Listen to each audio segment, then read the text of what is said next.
Alhamdulillah, Allah subhanahu wa ta'ala mengumpulkan kita di tempat yang mulia dan di dalam sebaik-baiknya perkumpulan, yaitu di dalam majelis ilmu.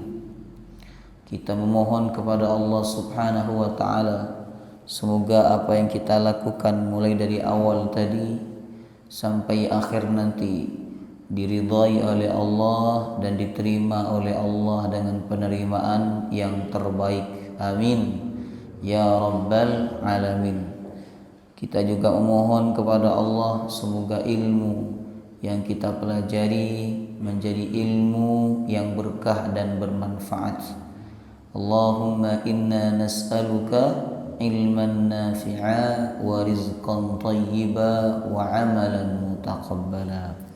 Hadirin hadirat, alhamdulillah kita bersyukur kepada Allah setiap Ahad keempat ba'da subuh kita rutin istiqamah dan diberikan bimbingan oleh Allah subhanahu wa ta'ala untuk mengkaji sirah Nabi kita, Nabi Muhammad sallallahu alaihi wasallam. Sudah banyak pertemuan yang kita lakukan dalam mengkaji perjalanan hidup beliau, mulai dari periode Mekah, kemudian setelah itu kita masuk periode Madinah. Ya. Pagi hari ini kita melanjutkan bagaimana perjalanan hidup Rasulullah sallallahu alaihi wasallam ketika beliau berada atau tinggal di kota Madinah. Ya. Awal-awalnya ketika beliau tiba di kota Madinah, pertama yang beliau lakukan adalah membangun apa? Membangun masjid. Ya. Kemudian yang kedua, beliau mempersaudarakan antara umat Islam Muhajirin dan umat Islam Ansor. Ya, Muhajirin adalah orang Islam yang hijrah dari Mekah ke Madinah, sedangkan Ansar adalah orang Islam penduduk asli Madinah. Dipersaudarakan oleh Rasulullah sehingga tidak ada perbedaan di antara mereka, tidak ada kedengkian, kebencian, dan tidak ada saling menguasai di antara mereka. Kemudian yang ketiga, Rasulullah SAW melakukan perjanjian damai dengan umat non-muslim yang ada di kota Madinah. Lalu Rasulullah mengatur dustur atau semacam undang-undang di kota Madinah, dan undang-undang itu berlaku kepada umat Islam, berlaku juga kepada non-muslim. Jemaah rahimakumullah. Yang di kemudian hari undang-undang itu dikenal dengan Mitsaqul Madinah, piagam kota Madinah. Lalu kemudian yang keempat, Rasulullah sallallahu alaihi wasallam membangun perekonomian umat Islam, yaitu beliau membangun apa? Membangun pasar Islam. Sebenarnya saat itu sudah ada pasar, ya, yaitu pasar Yahudi. Jemaah rahimakumullah, ya, pasar Yahudi. Cuman Rasulullah melihat di pasarnya yang orang-orang Yahudi ini banyak sekali transaksi-transaksi yang batil, seperti transaksi yang mengandung unsur riba, kezaliman, menipu. Maka Rasulullah SAW berinisiatif untuk mendirikan pasar yang bersih dari transaksi-transaksi kotor, yang bersih dari transaksi-transaksi batil. Nah, yang kemudian pasar itu dikenal dengan pasar Islam. Ya, saat pasar Islam sudah berdiri, maka masyarakat Madinah saat itu, jemaah rahimakumullah, mereka lebih tertarik untuk belanja di pasar orang Islam dibandingkan pasar Yahudi. Karena ketika mereka belanja di pasar Yahudi, ya, mereka dapatnya tidak sebagaimana mestinya. Jadi 1 kilo itu harusnya 1 kilo, tapi tidak sampai 1 kilo. Ya, harusnya mereka mendapatkan haknya mereka, tetapi mereka justru tidak mendapatkan.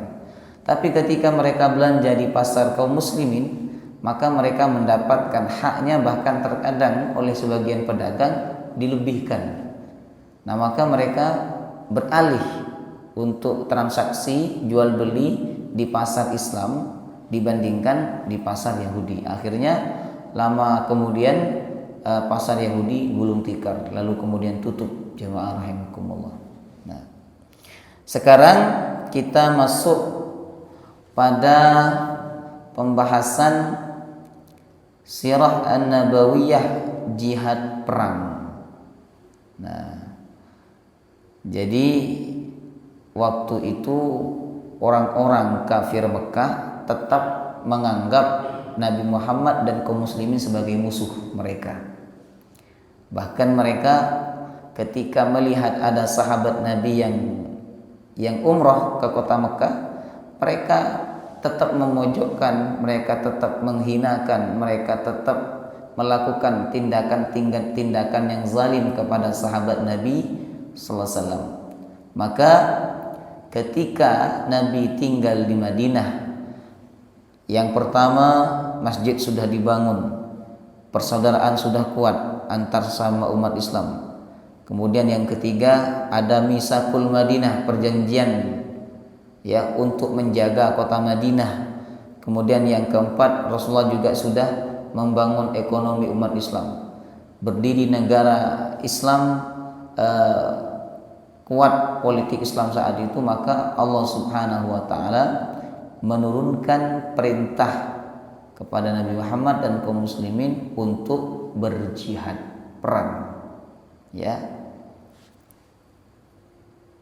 Baik, sebelum kita masuk kepada makna atau secara jihad perang lebih detail jemaah rahimakumullah, terlebih dahulu kita akan bahas mengenai makna jihad. Nah, apa makna dari jihad? Jihad secara bahasa artinya bersungguh-sungguh. Kalau panjenengan bersungguh-sungguh belajar, bersungguh-sungguh bekerja, bersungguh-sungguh dalam ibadah, ya, panjenengan secara bahasa bisa disebut dengan jihad. Jadi intinya jihad itu secara bahasa tenanan, sungguh-sungguh. Tapi yang dipakai bukan secara bahasa, ya. Yang dipakai adalah jihad secara istilah. Nah, jihad secara istilah jemaah rahimakumullah memiliki dua pengertian. Ada pengertian secara umum, ada pengertian secara khusus. Pengertian secara umum yaitu segala perbuatan seorang muslim yang dilakukan dengan segenap kemampuan dan kesungguhan untuk mencapai ridha Allah. Panjenengan sungguh-sungguh baca Quran, sungguh-sungguh sedekah, sungguh-sungguh salat yang tujuannya untuk mencapai ridha Allah, itu disebut dengan jihad secara umum. Pengertian istilah secara umum. Kemudian yang kedua, ada pengertian jihad secara khusus, yaitu qitalu man laisa lahu dhimmatun minal kufar. Memerangi orang kafir yang tidak ada ikatan perjanjian damai dengan kaum muslimin. Artinya mereka menyatakan peperangan, mereka menyatakan permusuhan dengan kaum muslimin.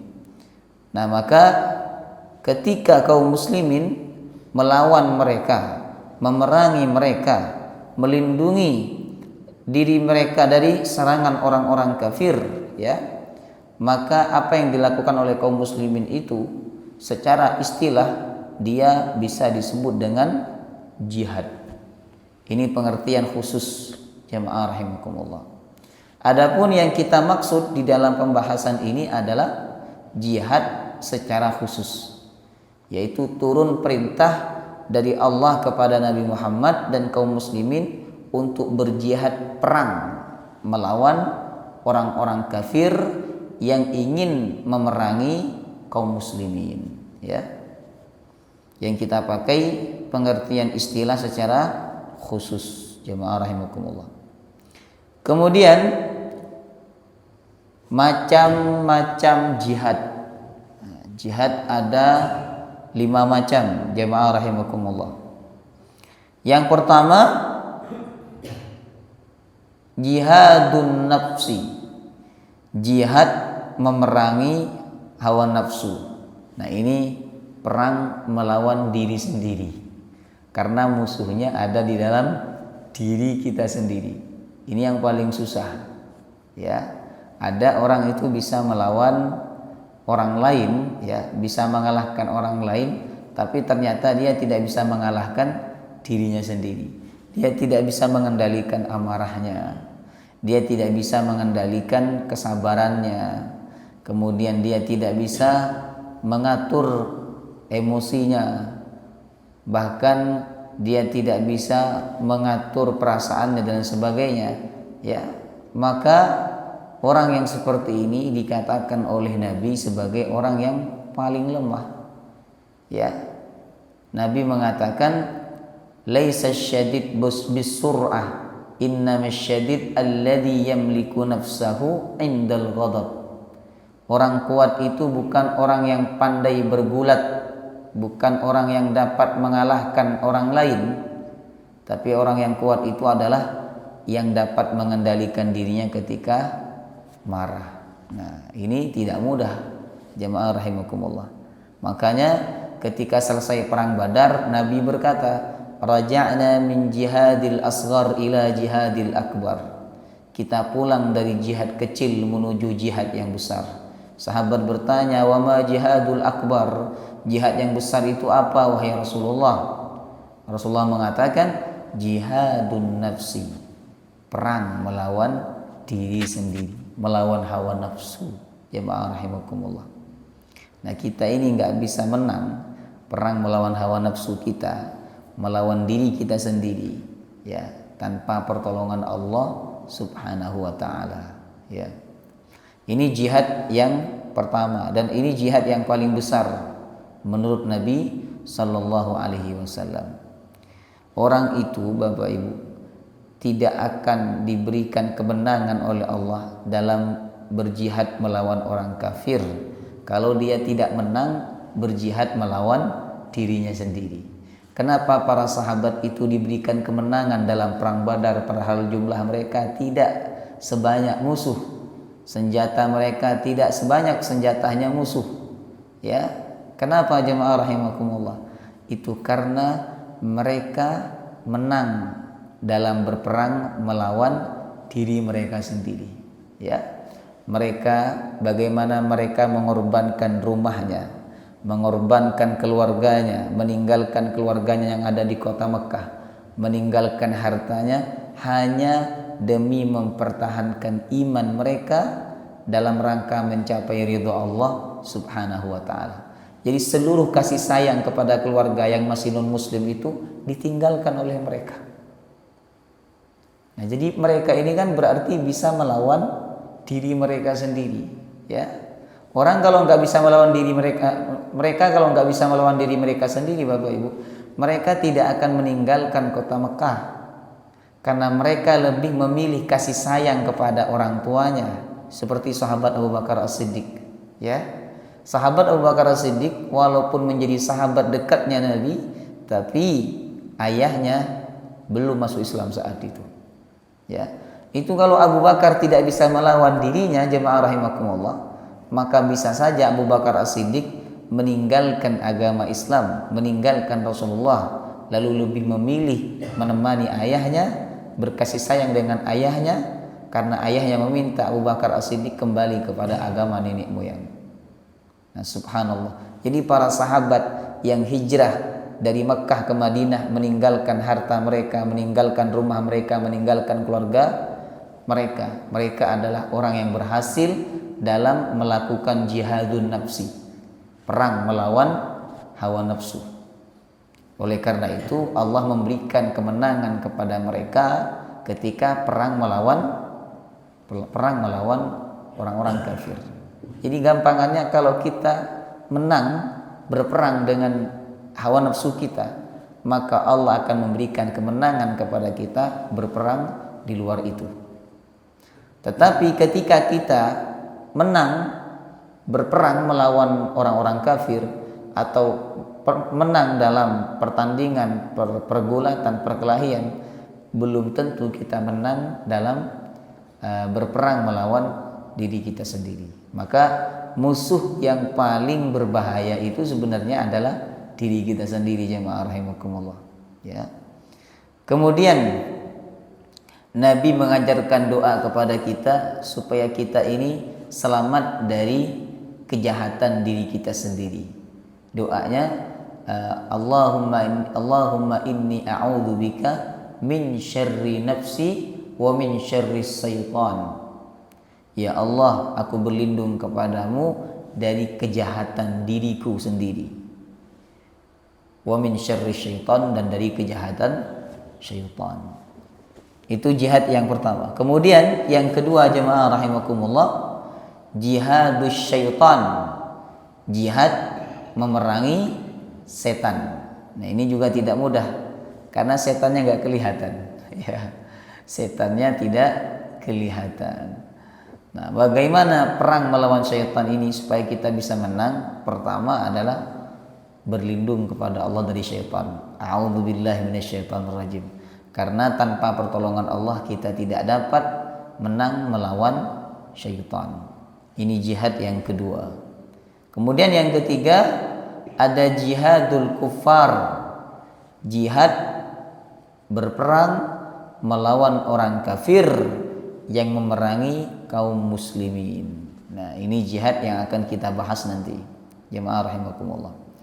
Kemudian yang keempat ada jihadul munafiqin. Jihad memerangi orang-orang munafik. Ya, jangan didiamkan orang munafik itu. Jangan dibiarkan mereka. Mereka harus diperangi apabila kemunafikan mereka sudah merusak nama baik Islam atau sudah berbuat zalim kepada umat Islam. Kemudian yang kelima, jihadul fasiqin. Jihad memerangi orang fasik. Orang fasik ini ada dua, ada orang kafir yang fasik, ada orang Islam yang fasik. Dua-duanya harus diperangi, jemaah rahimakumullah. Kalau umat Islam yang fasik, ya, maka cara memeranginya adalah falyughayyirhu biyadihi. Ya, ubahlah, atasilah, hadapilah kefasikan itu dengan tangan, dengan kekuasaan, mungkin juga bisa dengan ancaman, jemaah rahimakumullah, agar orang itu tidak melakukan kefasikan. Kemudian yang kedua, bil lisan, dengan lisan. Kalau tidak bisa dengan tangan maka dengan lisan. Kemudian yang ketiga, dengan hati. Apabila tidak bisa dengan tangan, dengan lisan kita juga nggak bisa, minimal kita mengingkari dengan hati. Itu namanya jihadul fasiqin. Jihad memerangi orang-orang yang berbuat maksiat, orang-orang yang berbuat fasik, ya. Jadi ini macam-macam jihad. Maka jihad itu tidak hanya bermaksud kepada perang melawan orang kafir yang memerangi umat Islam, tidak hanya seperti itu. Ya, perang melawan hawa nafsu juga termasuk jihad. Perang dengan setan juga termasuk jihad. Perang dengan orang munafik, kemudian memerangi atau melakukan amar ma'ruf nahi mungkar terhadap orang-orang yang fasik, ya, ini juga termasuk dalam kategori jihad, jemaah rahimakumullah. Cuman pagi hari ini kita membahasnya poin yang ketiga, yaitu jihadul kufar, jihad memerangi orang-orang kafir. Nah, ini Bapak Ibu, tahapan-tahapan perintah jihad dalam kurung memerangi kufar, orang-orang kafir. Jadi ketika Nabi berdakwah tidak langsung diperintahkan jihad oleh Allah. Boten. Kapan diperintahkannya jihad? Ketika Nabi sudah di Madinah, ya. Untuk tahap 1 atau tahap pertama, jemaah rahimakumullah, pada awal mula Islam didatangkan oleh Allah kepada orang-orang Mekah, ya. Waktu itu Nabi dan kaum muslimin ketika masih berdomisili di Mekah belum diperintahkan jihad oleh Allah melawan orang kafir, belum ada perintah jihad, jemaah rahimahullah. Padahal Rasulullah itu dakwah di kota Mekah selama 14 tahun, Bapak Ibu, selama kurang lebih 13 sampai 14 tahun, jemaah rahimakumullah. Sedangkan di Madinah Nabi berdakwah hanya 10 tahun. Jadi selama di Mekah 13 sampai 14 tahun Nabi sallallahu alaihi wasallam belum diturunkan perintah jihad melawan orang kafir. Padahal orang kafir saat itu sangat berbuat keji kepada umat Islam. Mereka memboikot umat Islam. Kemudian mereka menyiksa beberapa umat Islam. Lalu kemudian mereka menutup tempat-tempat dakwah. Mereka mengatakan Nabi gila. Bayangkan. Tapi perintah jihad saat itu belum diturunkan oleh Allah Subhanahu wa ta'ala. Allah hanya memerintahkan kepada umat Islam untuk sholat, zakat, berdamai, dan memaafkan orang-orang musyrik serta bersabar atas perilaku mereka. Ya. Sebenarnya umat Islam sangat ingin menumpaskan musuh-musuh Allah. Namun karena jumlah mereka yang masih sedikit, maka jihad saat itu belum diperintahkan, jemaah rahimakumullah. Ya. Jihadnya sangat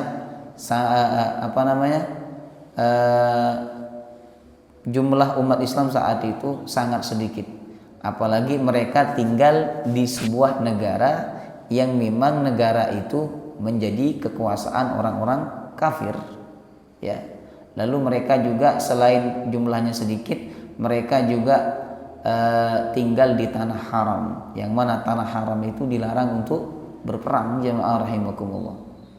Jadi untuk tahap-tahap awal jihad belum diperintahkan, ya. Diperintahkan kepada mereka adalah sholat, puasa, zakat, memaafkan, sabar atas perilaku orang-orang yang kafir, yang berbuat zalim kepada umat Islam. Ada sahabat Nabi namanya Khabbab bin Al-Arat datang kepada Rasulullah. Ya Rasulullah, tidakkah engkau berdoa kepada Allah agar Allah memberikan kemenangan kepada kita? Sebab kita ini betul-betul dihinakan oleh orang-orang kafir. Apa kata Rasulullah? Apa yang menimpa kalian itu tidak ada apa-apanya dibandingkan apa yang menimpa umat terdahulu. Jemaah rahimakumullah. Kata Nabi, umat terdahulu ada yang dibelah dua kepalanya, tapi dia tetap mempertahankan iman. Ada pula di antara mereka yang disisir dengan besi panas sampai dagingnya lepas. Jemaah rahimakumullah. Ada pula di antara mereka, kata Nabi, yang dipendam sebagian badannya lalu kemudian disiksa, tetapi mereka tetap mempertahankan iman mereka. Jadi apa yang menimpa kalian ini, kata Nabi, enggak ada apa-apanya dibandingkan umat terdahulu. Artinya apa? Nabi memotivasi mereka untuk sabar. Jangan perang dulu melawan mereka. Jangan berjihad dulu melawan mereka, ya. Jihadnya di kota Mekah itu, Bapak Ibu, lebih kepada jihad apa? Tadi kan jihad ada 5. Nah, jihad yang di kota Mekah itu jihad apa? Jihadun nafsi, jihad melawan diri sendiri, yaitu melawan emosi, melawan amarah, ya, melawan hawa nafsu untuk meninggalkan agama Islam. Itu diperangi dulu. Itulah yang dilatih oleh Allah kepada kaum muslimin ketika di kota Mekah. Jemaah rahimakumullah. Nabi di kota Mekah itu diperintahkan oleh Allah untuk berdakwah dengan hikmah. Ini dalilnya ada di surah An-Nahl ayat 125. Ud'u ila sabili rabbika bil hikmati wal mau'izatil hasanah wajadilhum billati hiya ahsan. Berdakwalah engkau mengajak manusia ke jalan Allah bil hikmah, dengan hikmah, dengan santun, wal mau'izatil hasanah, dengan nasihat yang baik, wajadilhum billati hiya ahsan, dan berargumentasi dengan mereka ya billati hiya ahsan, dengan cara yang terbaik. Jadi dakwanya hanya begitu ya. Hikmah yaitu akhlak yang baik, tunjukkan akhlak yang baik kepada masyarakat saat itu. Nasihat dengan nasihat yang terbaik, kemudian adu argumentasi dengan mereka. Bahkan Allah melarang Nabi untuk melakukan bentrok fisik dengan orang-orang kafir Mekah. Ini sebagaimana firman Allah di surat yang lain, fasda' bima tu'mar wa a'rid 'anil musyrikin. Sampaikan secara terang-terang apa yang diperintahkan oleh Allah kepada engkau wahai Muhammad, dan berpalinglah dari orang-orang musyrik yang mengejek engkau. Artinya jangan lawan mereka. Ya, jangan melakukan bentrok fisik dengan mereka. Jemaah rahimakumullah. Ya. Ada seorang sahabat Nabi, Bapak Ibu, ya, yang bernama Abdurrahman bin Auf. Dia berkata kepada Rasulullah. Kata dia, "Wahai Rasulullah, kami ini ketika musyrik, ketika masih musyrik, ketika masih kafir, kami ini orang-orang terhormat di antara mereka." Karena Abdurrahman bin Auf ini termasuk orang yang kaya di kota Mekah, jemaah rahimakumullah. Tapi kata Abdurrahman bin Auf, setelah kami masih Islam, justru kami dihinakan dan menjadi hina di tengah-tengah mereka. Wahai Rasulullah, tidakkah kau mengizinkan kami untuk memerangi mereka agar kami tidak terhina di tengah-tengah mereka? Apa kata Rasulullah? Ya, sesungguhnya aku diperintahkan untuk memberi maaf. Oleh karena itu, janganlah kalian memerangi kaum tersebut. Jadi, sudahlah, maafkan mereka. Sabar atas perilaku mereka. Nah, ini menunjukkan apa? Bahwa ketika di Mekah masih belum ada perintah jihad, jemaah rahimakumullah. Nah, kemudian tahap yang kedua yaitu ketika Nabi berada di kota Madinah. Nah, ulama bersepakat bahwa awal mula disyariatkannya jihad adalah setelah hijrah ke Madinah. Periode ini telah diizinkan untuk berperang, tetapi belum merupakan suatu kewajiban, belum. Cuman diizinkan. Kalau di Makkah belum diizinkan berperang. Subhanallah, semua jihad itu ya, perang-perang yang dilakukan oleh Nabi dengan orang-orang kafir ya, itu semua atas perintah dari Allah Subhanahu wa taala. Dan ini kita bisa mengambil pelajaran Bapak Ibu, bahwa Islam itu tidak mengedepankan bentrok fisik. Buktinya apa? Waktu di Makkah umat Islam jumlahnya sudah banyak ya, walaupun tidak sebanyak ketika di Madinah ya. Tetapi Allah melarang mereka untuk melakukan bentrok fisik dengan orang-orang kafir. Jadi Islam itu tidak mengedepankan peperangan. Islam lebih mengedepankan perdamaian. Islam lebih mengedepankan kesantunan, bahkan memaafkan, jemaah rahimakumullah. Baru ketika Nabi hijrah ke Madinah, sudah membangun negara Islam, politik Islam sudah berdiri, lalu kemudian ekonomi umat Islam juga sudah mulai berkembang di kota Madinah, maka saat itu Allah mengizinkan umat Islam untuk berperang, tetapi sifatnya belum kewajiban, masih diizinkan. Ini dalilnya ada di surah Al-Hajj ayat 39. Udzina lilladzina yuqataluna bi annahum zulimu. Telah diizinkan bagi orang-orang yang diperangi bi annahum zulimu, sesungguhnya mereka telah dizalimi. Maksudnya telah diizinkan untuk berperang melawan orang-orang kafir yang memerangi umat Islam. Kemudian tahap yang ketiga, ketika orang musyrik Mekah berencana untuk menyerang Nabi dan kaum muslimin di Madinah, maka pada tahapan ini diwajibkan berjihad melawan orang-orang yang ingin memerangi umat Islam. Jadi wajib. Kalau tahapan yang kedua tadi belum wajib. hanya diizinkan, diperbolehkan, ya. Sedangkan tahapan yang ketiga sudah masuk dalam hukum wajib berjihad melawan orang-orang kafir yang ingin memerangi umat Islam. Jamaah rahimakumullah, ya. Ini sebagaimana firman Allah di dalam surah Al-Baqarah ayat 190. Wa qatilu fi sabilillahi alladhina yuqatilunakum wa la ta'tadu innallaha la yuhibbul mu'tadin.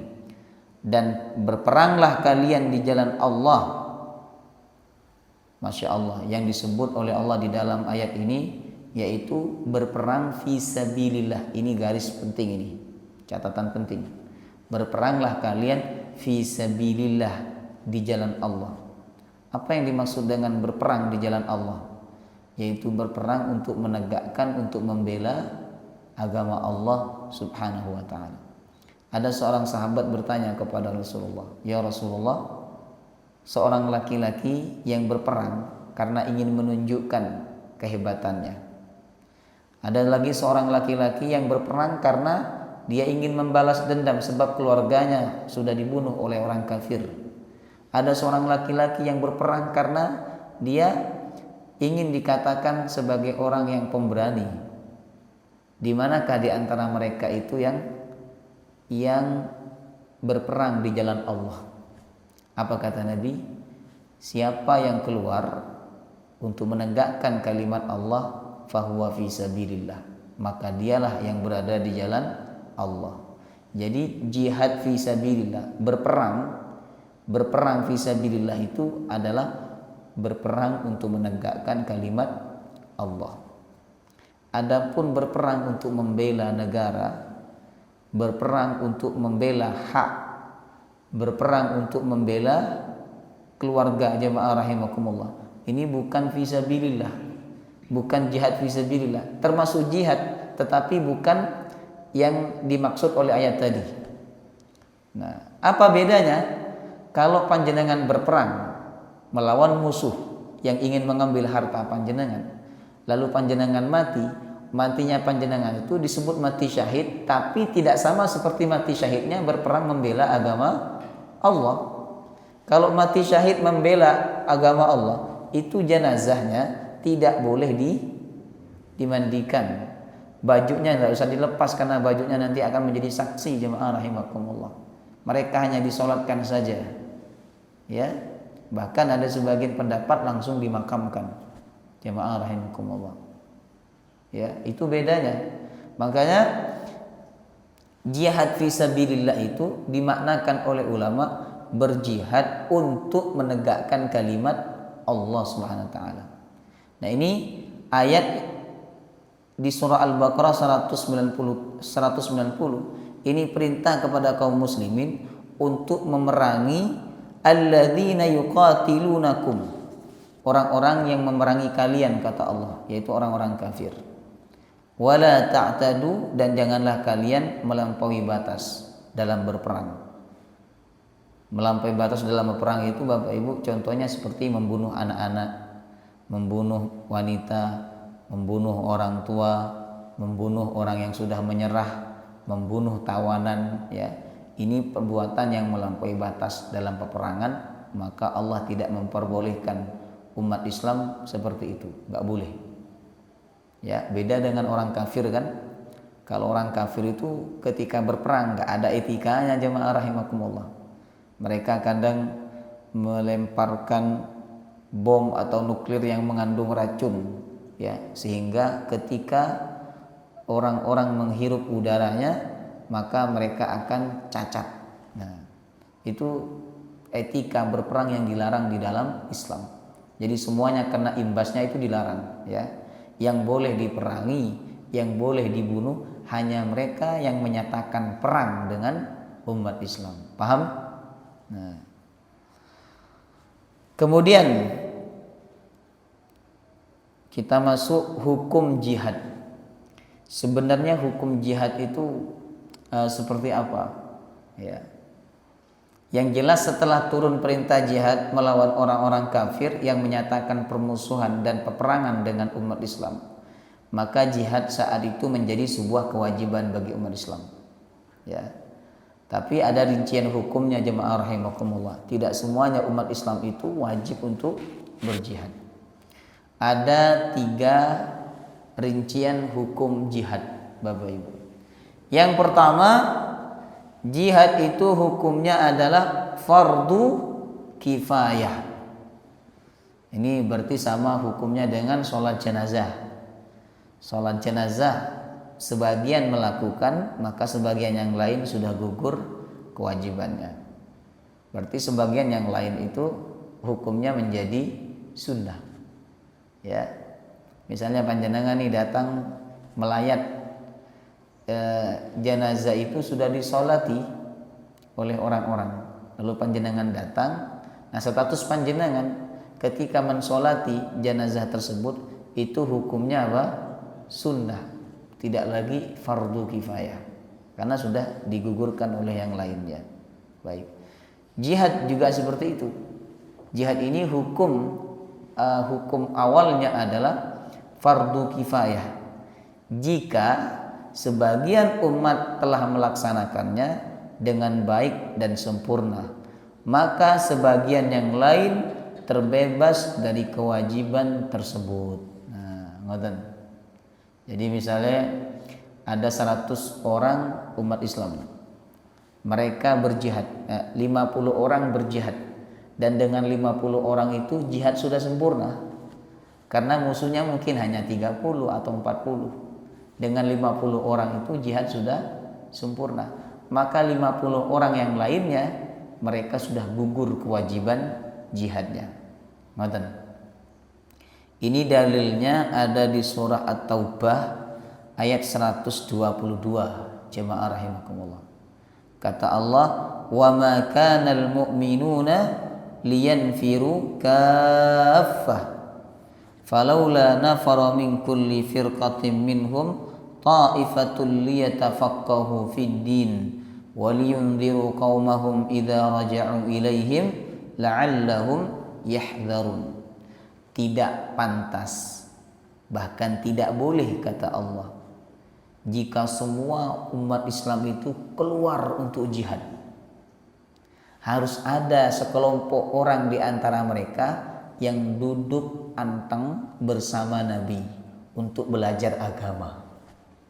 Liyatafaqahu fiddin, untuk memahami urusan agama, sehingga yang belajar agama ini nanti bisa mengajarkan kepada yang ikut perang apabila yang ikut perang itu sudah pulang. Jemaah rahimakumullah. Ini ayatnya jelas bahwa tidak semua umat Islam itu diwajibkan untuk berjihad.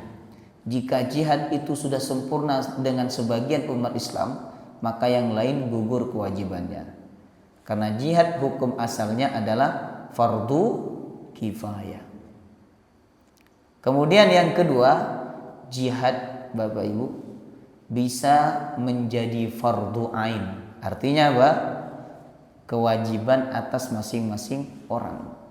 Tidak gugur hanya dilakukan dengan sebagian orang. Ya.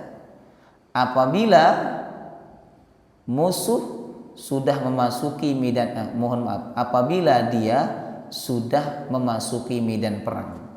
Jika sudah masuk medan perang, tidak boleh lari karena jihad saat itu sudah menjadi fardu ain, enggak boleh lari. Jemaah rahimakumullah. Ya. Kemudian yang kedua, jihad menjadi fardu ain apabila musuh sudah datang ke wilayahnya. Ya. Jadi tiba-tiba datang ke wilayah, menyerang wilayah umat Islam, maka jihad saat itu menjadi fardu ain bagi seluruh penduduk di wilayah tersebut. Tidak boleh dia duduk, tidak boleh dia bersembunyi, tidak boleh dia melarikan diri lalu menganggap bahwa yang lain sudah cukup untuk berjihad. Tidak boleh. Apabila suasana mencekam, musuh sudah menguasai wilayah, maka masing-masing penduduk umat Islam di wilayah itu wajib fardu ain untuk melakukan jihad, jemaah rahimakumullah. Kemudian yang ketiga, jihad menjadi fardu ain apabila pemimpin memerintahkan muslim yang mukallaf untuk berperang. Contoh, ya, misalnya ada 10 orang yang diperintahkan oleh khalifah atau pemimpin untuk berperang, maka jihad bagi 10 orang itu hukumnya fardu ain. Adapun yang tidak diperintahkan maka dia tidak wajib. Ya, di zaman Nabi biasanya yang diperintahkan untuk berjihad itu adalah Khalid bin Walid dan beberapa sahabat yang lain. Maka jihad bagi sahabat Khalid bin Walid hukumnya fardu ain karena ada perintah dari pemimpin. Nah, sedangkan umat Islam itu wajib taat kepada pemimpin. Ya, tidak hanya taat kepada Allah, tidak hanya taat kepada Rasulnya, tapi juga taat kepada pimpinannya. Kemudian yang ketiga, jihad bisa menjadi haram. Jika kapan? Jika tidak mendapatkan izin dari pemimpin. Jadi kalau panjenengan berangkat ke Palestina untuk membantu mujahid yang ada di Palestina, maka jihad panjenengan, tapi pemerintah tidak mengizinkan, panjenengan berangkat secara ilegal, ya, maka jihad yang dilakukan oleh panjenengan jihadnya jihad yang haram. Ya, bukan pahala yang didapatkan kalau mati bukan mati syahid, tapi mati su'ul khatimah, karena dia berjihad dengan cara melanggar hukum syariat. Atau jihad itu menjadi haram jika tidak dapat izin dari orang tua, dengan syarat orang tuanya muslim, ya. Tapi kalau orang tuanya non muslim, maka tanpa izin orang tua pun tetap boleh berangkat untuk berjihad. Kemudian jihad juga bisa menjadi haram jika tidak mendapatkan izin dari orang yang apa? Orang yang apa? Dihutangi. Paham? Hah? Bukan, dari orang yang dihutangi. Paham? Dihutangi. Jadi menghutangi, ya. Jadi dari orang yang panjenengan dihutangi oleh dia. Nah, bahasanya begitulah. Ada kalau dihutangi berarti oleh dia. Kalau menghutangi, dia menghutangi panjenengan. Baik, jadi harus ada izin dari orang yang menghutangi panjenengan, yang panjenengan punya hutang kepada dia. Misalnya Pak Agus punya hutang kepada saya, maka sebelum berangkat jihad, Pak Agus harus izin dulu ke saya, memberitahu bahwa nanti jika saya mati di peperangan, maka hutang ini akan ditanggung oleh anak saya, keluarga saya. Kalau Pak Agus tidak punya keluarga, tidak punya anak, tapi dia punya hutang, nah maka tergantung yang menghutangi, jemaah rahimakumullah. Jika yang menghutangi itu mengizinkan, oh ya nggak apa-apa, berarti dia sudah mengikhlaskan hutangnya, ya. Tapi apabila tidak mengizinkan, maka yang bersangkutan tidak boleh berangkat perang, ya. Jadi bisa menjadi haram berjihad itu jika tidak mendapatkan izin dari tiga golongan ini: pemimpin, orang tua, atau orang yang menghutangi. Nah, kemudian ketentuan jihad. Jadi Islam itu sangat mengatur adab-adab dalam berjihad. Jangan berjihad secara brutal seperti orang-orang Israel, ya. Tiba-tiba ngebom rumah sakit, kemudian semua orang yang ada di rumah sakit itu meninggal, walaupun mereka hidup dalam keadaan cacat, ya. Itu jihad yang tidak sesuai dengan aturan Islam.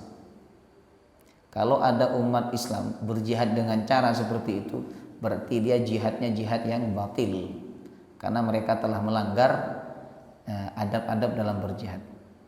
Yang pertama, ketentuan jihad perang dalam Islam adalah cara dan tujuannya harus jelas serta mulia, yaitu hanya untuk mengharapkan ridha Allah, menegakkan kalimat Allah. Ya, bukan untuk dikatakan sebagai orang yang hebat, orang yang pemberani, bukan hanya untuk membela harta yang dirampas oleh orang-orang kafir, bukan hanya itu jemaah rahimakumullah. Tapi lebih daripada itu, yakni untuk menegakkan kalimat Allah. Kemudian yang kedua, perang hanya diperbolehkan dengan pasukan yang memerangi, bukan dengan penduduk sipil. Jadi kalau orang kafir itu tidak memerangi umat Islam, ya umat Islam tidak boleh memerangi mereka. Dan kalau orang kafir itu memerangi umat Islam, yang boleh diperangi oleh umat Islam hanya yang memerangi saja. Adapun orang kafir yang tidak memerangi, maka umat Islam dilarang oleh Allah untuk memerangi mereka. Ya. Jadi ini istilahnya berperang itu hanya untuk melawan, melindungi melindungi diri dari orang-orang yang memerangi umat Islam. Tidak boleh lebih daripada itu, jamaah rahimakumullah.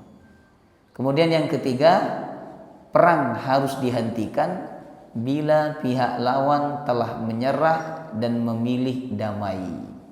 Harus dihentikan. Ya. Seperti yang dilakukan oleh Rasulullah ketika Fathu Makkah. Jadi waktu Nabi sudah menguasai kota Mekah, orang-orang Mekah kemudian menyerah di hadapan Nabi sallallahu alaihi wasallam, maka Nabi berkata kepada mereka, "Idhabu fa antumut tulaqa." Pergilah kalian ke rumah kalian masing-masing. Kalian telah bebas, kata Rasulullah. Walaupun kalian dulu pernah menyiksa kami, menzalimi kami, tapi kalian sekarang sudah bebas, kata Nabi. Ya, jadi ini adab yang diajarkan oleh Allah. Jadi perang harus dihentikan bila pihak lawan telah menyerah atau memilih damai. Ya, makanya Al-Qassam dan Hamas yang ada di Palestina itu, ketika mereka sudah melakukan perjanjian damai dengan orang Israel sudah melakukan perjanjian damai, maka terjadi gencatan senjata, jemaah rahimakumullah. Ya. Jadi sanderanya orang Israel dikembalikan kepada orang Israel, sanderanya orang-orang Palestina dikembalikan kepada Palestina. Itu adab dalam peperangan. Kemudian yang keempat, melindungi tawanan perang dan memperlakukannya secara manusiawi. Ya. Yang kelima, memelihara lingkungan, antara lain dengan tidak membunuh binatang tanpa alasan, tidak membakar pohon, tidak merusak tanaman, tidak mencemari air dan sumur, dan tidak merusak rumah atau bangunan. Karena yang salah bukan tanamannya, yang salah kan orangnya. Kenapa tanamannya yang dibom? Kenapa gedungnya yang dibom? Kenapa rumahnya yang dihancurkan? Itu bukan cara Islam dalam berperang, kecuali mereka memang bersembunyi di dalam rumah itu. Nah, tidak ada cara lain untuk menghabisi mereka kecuali dengan melakukan pengeboman ini buatan nopo-nopo. Tapi kalau tidak ada tujuan lain, jemaah rahimakumullah, yang berkaitan dengan musuh, maka tidak boleh merusak lingkungan. Ya. Kemudian yang keenam, menjaga hak kebebasan beragama para agamawan dan pendeta dengan tidak melukai mereka. Jadi kalau umat Islam sudah menguasai suatu negeri, suatu wilayah, maka umat Islam harus memberikan kebebasan kepada penduduk wilayah itu untuk beragama sesuai keyakinannya masing-masing. Ya. Karena jihad ini Bapak Ibu bukan memaksa orang untuk masuk Islam. Jihad itu kan untuk membela diri. Ya, untuk membela diri dan untuk berkuasa supaya dakwah Islam lebih mudah tersebar. Bukan untuk memaksa orang masuk Islam. Makanya ketika umat Islam sudah berkuasa, mereka harus memberikan kebebasan kepada umat lain untuk menjalankan agamanya. Ya. Nah, sekarang kita masuk poin yang terakhir, ya. Hikmah dari pensyariatan jihad. 1. Jihad disyariatkan pada waktu yang tepat, yaitu ketika kaum muslimin menetap di Madinah serta menyusun strategi kemenangan hingga terbentuknya wilayah kekuasaan Islam dan akhirnya disyariatkan memerangi musuh mereka. Jadi Allah itu maha bijaksana. Allah tidak memerintahkan jihad ketika di Mekah karena jumlahnya masih sedikit. Maka ketika di Madinah barulah kemudian Allah menurunkan perintah jihad. Ya. Jadi harus sabar mengikuti ketentuan Allah karena ketentuan Allah itu pasti yang terbaik. Ya. Kalau umat Islam tidak sabar, maka mereka akan melawan orang-orang kafir di Mekah. Apa yang terjadi? Umat Islam banyak yang terbunuh. Ya, karena jumlah mereka sedikit. Kemudian dakwah Islam menjadi tidak maksimal. Maka perlu sabar. Sabar itu bukan berarti kalah zaman waktu. Cuman menunggu waktu yang tepat untuk melawan musuh-musuh Islam. Ya. Kemudian yang kedua, jihad peperangan ini berbeda dengan peperangan yang digencarkan oleh orang-orang yang hanya ingin memenuhi hasrat duniawi karena ingin menjadi pahlawan atau ingin mendapatkan kedudukan yang tinggi. Sedangkan jihad dalam Islam yaitu bertujuan untuk mewujudkan keadilan, menegakkan kebenaran sehingga Islam benar-benar menjadi rahmat untuk sekalian alam. Ya. Kemudian yang ketiga, ketika kita melihat periode-periode pensyariatan jihad, jelaslah bahwa Islam bukan disebarkan dengan pedang. Karena Nabi 14 tahun di Madinah, di Mekah, Nabi dilarang oleh Allah untuk melakukan bentrok fisik dengan orang kafir. Ini menunjukkan bahwa Islam bukan disebarkan dengan pedang. Buktinya selama 14 tahun tidak ada perintah memerangi orang kafir yang zalim kepada umat Islam. Yang keempat, dengan perintah jihad Allah mengajarkan kepada umat Islam untuk menjadi orang yang pemberani, tidak takut kepada ancaman, tidak takut kepada musuh-musuh yang ingin memerangi. Dengan demikian umat Islam tidak diremehkan dan musuh berpikir 1000 kali untuk menyerang umat Islam. Jadi Islam ini, umat ini diajarkan oleh Allah untuk menjadi pemberani.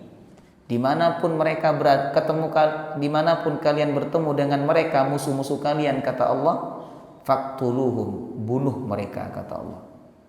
Kalau mereka menyatakan perang, ya, jangan membunuh mereka diam-diam.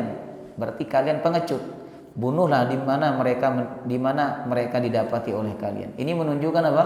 Bahwa kata Allah, waqtuluhum haitsu taqiftumuhum. Menunjukkan apa?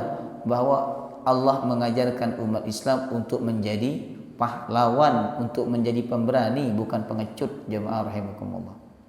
Kemudian yang terakhir, disyariatkan jihad tujuannya menjadi jelas, yaitu menolong akidah pengikutnya dan memudahkan dalam menyampaikan ajaran agama untuk umat manusia.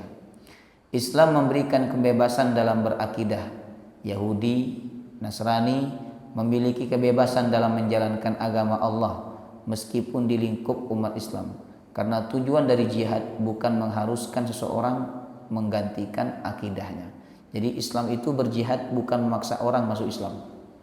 Tapi Islam berjihad ini tujuannya adalah untuk menguasai supaya dakwah Islam lebih mudah tersebar luas. Ya. Wallahu taala a'lam bishawab. Insyaallah pertemuan bulan depan kita bahas mengenai perang.